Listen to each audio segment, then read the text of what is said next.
आप सभी को मेरा नमस्कार और आप देख रहे हैं लीगल ग्रेविटी। चलिए आज हम समझने की कोशिश करते हैं रेयरेस्ट ऑफ रेयर के डॉक्ट्रिन को। बहुत बार हमने इसको सुना है और हर बार जब देश में कुछ बड़ी घटना घटती है तो इसकी चर्चा जोरों पर हो जाती है। आखिर क्या है ये, चलिए समझते हैं। अमेरिका में एक जस्टिस हुए फ्रैंकफर्टर नाम के, जिन्होंने एक बात कही, बहुत खूबसूरत। इसको सुनते हैं पहले। उन्होंने कहा कि जब भी एक फ्रेज अपना जीवन शुरू करता है तो वो एक लिटरल एक्सप्रेशन के तौर पर होता है, लेकिन उसकी सुंदरता उसे आलसी दोहराव की तरफ ले चलती है और ये दोहराव यानी रिपीटेशन जल्द ही इसे एक लीगल फॉर्मूला के रूप में एस्टेब्लिश कर देता है, जिसका बिना किसी भेदभाव के कई तरह के और कभी कभी कॉन्ट्राडिक्टरी आइडियाज को एक्सप्रेस करने में भी यूज किया जाता है। अगर इस बात को सही माने तो कुछ ऐसा ही हश्र आज हमारे देश में rarest of the rear phrase का हो रहा है, जिसे कैपिटल पनिशमेंट से जुड़े मामलों में इस्तेमाल किया जाता है। तो चलिए आज इस रियरेस्ट ऑफ द रियर को समझने की कोशिश करते हैं कि ऐसा क्या होना चाहिए किसी मामले में जो कोर्ट उस मामले को रियरेस्ट ऑफ द रियर की कैटेगरी में रखे। क्या हो अगर एक ही दिन में फैसला देने वाली दो सेशन कोर्ट्स अलग अलग मामलों में सर्कमस्टांसेस के बेसिस पर इस डॉक्ट्रिन का इस्तेमाल करके एक में कैपिटल पनिशमेंट दें और एक में नहीं। अब इन मामलों को जरा सुन लेते हैं कि जिस दिन कोलकाता की एक अदालत ये तय करती है कि कोलकाता के सर्जिकल मेडिकल कॉलेज और हॉस्पिटल में एक यंग डॉक्टर के रेप एंड मर्डर के दोषी संजय रॉय को फांसी ना देकर आजीवन कारावास दिया जाए, तो वहीं उसी दिन केरल की एक अदालत ने ग्रीष्मा को डेथ पेनल्टी सुनाई। इस ग्रीष्मा का जुर्म यह था कि उसने अपने प्रेमी को जहर दिया था। अब इन दोनों ही मामलों में दिए गए वर्डिक्ट को सुनने के बाद दिमाग में ये सवाल आना लाजमी है कि आखिर ये रियरेस्ट ऑफ रेयर एग्जैक्टली है क्या, और ऐसे कौन से ग्राउंड्स हैं जो किसी मामले को इस तरह का गंभीरता मामला बनाते हैं कि उस मामले में कोर्ट डेथ पेनल्टी सुनाए। देख लेते हैं कि रियरेस्ट ऑफ द रेयर का कॉन्सेप्ट कहां से आया, कैसे शुरू हुआ इंडिया में ये रियरेस्ट ऑफ द रेयर। बात है सन 1980 की, जब सुप्रीम कोर्ट ऑफ इंडिया ने बच्चन सिंह वर्सेस पंजाब के मामले में जजमेंट देते हुए इस फ्रेज को इजाद किया, और इंडिया में इस फ्रेज ने ही कैपिटल पनिशमेंट की कॉन्स्टिट्यूशनैलिटी को बनाए रखा है। बच्चन सिंह के केस में जस्टिस आर.एस. सरकारिया ने मेजॉरिटी वर्डिक्ट को इस बात पर खत्म किया कि मानव जीवन की गरिमा को बनाए रखने की चिंता इस बात पर रोक लगाने की मांग करती है कि कानून के जरिए किसी व्यक्ति का जीवन समाप्त ना किया जाए, और ऐसा केवल तभी किया जाए जब कोई मामला रियरेस्ट ऑफ रेयर हो और बाकी किसी तरह का दंड देने का रास्ता बिना किसी सवाल के बंद हो चुका हो। और ये वही वर्डिक्ट है जिसके बाद से लाइफ इम्प्रिजनमेंट तो एक रूल बन गया और डेथ पेनल्टी एक एक्सेप्शन बन गई, और डेथ पेनल्टी अब भारत में केवल ग्रेवेस्ट केसेस में ही दी जाती है।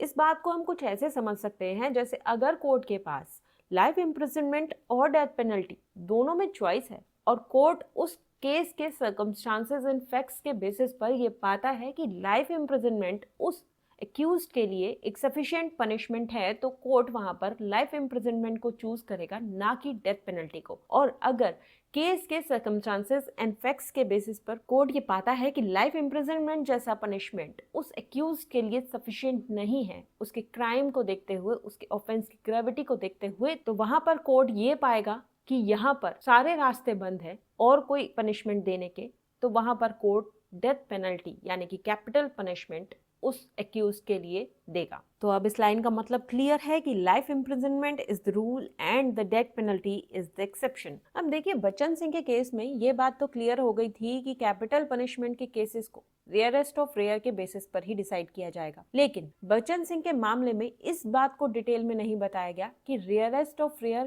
केसेस होंगे कौन से, जिस वजह से ये क्वेश्चन अनसुलझा रह गया। जजेस कैसे ये तय करें कि कौन सा मामला रियरेस्ट ऑफ रेयर है और कैसे जजेस इस पर अपने डिस्क्रिशन का इस्तेमाल करें, जिस वजह से डिसीजंस में और ज्यादा कंफ्यूजन्स एंड कॉन्ट्रडिक्शन होने लगा। इन कंफ्यूजन्स की गंभीरता को समझते हुए 1983 में सुप्रीम कोर्ट ने मच्छी सिंह वर्सेस पंजाब राज्य के मामले में कुछ क्राइटेरिया तय किया कि कौन से मामले रियरेस्ट ऑफ रेयर के तहत आते हैं और कौन से नहीं, जिसमें कोर्ट ने इन 5 तरीकों को बताया, जैसे कि हत्या को गठित करने का तरीका, जैसे जब हत्या अत्यंत क्रूर, विचित्र, शैतानी, विद्रोही या नृशंस तरीके से की गई हो, जिससे एक समुदाय में बहुत ज्यादा गुस्सा पैदा हो जाए, जैसे किसी पीड़ित के घर को इस उद्देश्य से आग लगा दी जाए कि घर के अंदर उसमें जितने लोग हैं सबको जिंदा ही भून दिया जाए, गठित करने के तरीके में आ जाते हैं इस तरह के मामले। उसके बाद है motive for commission of the murder, यानी कि जब हत्या करने का उद्देश्य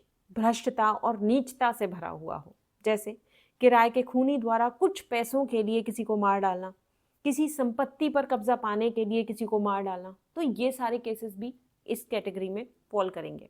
बाकी केस के पर्टिकुलर केस के सर्कमस्टांसेस और फैक्ट्स भी मैटर करते हैं। थर्ड है अपराध का समाज विरोधी या सामाजिक रूप से घृणित प्रकृति का होना, जैसे मान लीजिए किसी माइनॉरिटी कम्युनिटी या फिर किसी शेड्यूल कास्ट आदि की किन्हीं सामाजिक कारणों से की गई हत्याएं, या फिर दहेज हत्या, या ऐसे ही दुल्हन को जलाने जैसी घटनाएं जो होती हैं वो सब इस कैटेगरी के अंदर फॉल कर जाती है। फोर्थ कैटेगरी बताई गई अपराध की भयावहता, जब अपराध अनुपात में बहुत ज्यादा बड़ा हो, यानी जब मान लीजिए कि एक ही परिवार के सभी या लगभग सभी सदस्यों या फिर किसी विशेष जाति या समुदाय के या इलाके के बहुत से लोगों को मार डालना, ये सारे तरह के क्राइम इस कैटेगरी में फॉल कर जाते हैं। ये भी रेयरेस्ट ऑफ द रेयर की कैटेगरी में मामले आ जाते हैं। फिफ्थ क्राइटेरिया जो कोर्ट ने बताया वो है हत्या के शिकार व्यक्ति का व्यक्तित्व, कि वो किस व्यक्तित्व का है, उसकी पर्सनैलिटी कैसी है। जैसे वो अगर मासूम बच्चा है या कोई असहाय व्यक्ति है, महिला है, वृद्धावस्था वाला है व्यक्ति, या फिर पीड़ित व्यक्ति है, अशक्तता के कारण असहाय हो गया है, या एक सार्वजनिक व्यक्ति है, वो लोक पद का व्यक्ति है, ये सारी चीजें इस कैटेगरी के अंदर फॉल कर जाती हैं। अब देखिए ऐसा नहीं है कि कोर्ट सिर्फ कैपिटल पनिशमेंट दिए जाने वाले क्राइटेरिया को ही ध्यान में रखेगा, बल्कि एक जजमेंट देते समय उन फैक्टर्स को भी ध्यान में रखेगा जिसके किसी मामले में होने पर कोर्ट को कैपिटल पनिशमेंट देने से बचना चाहिए। और ऐसे कुछ फैक्टर्स हैं जैसे कि एक्यूज्ड का मानसिक या भावनात्मक अशांति में होना।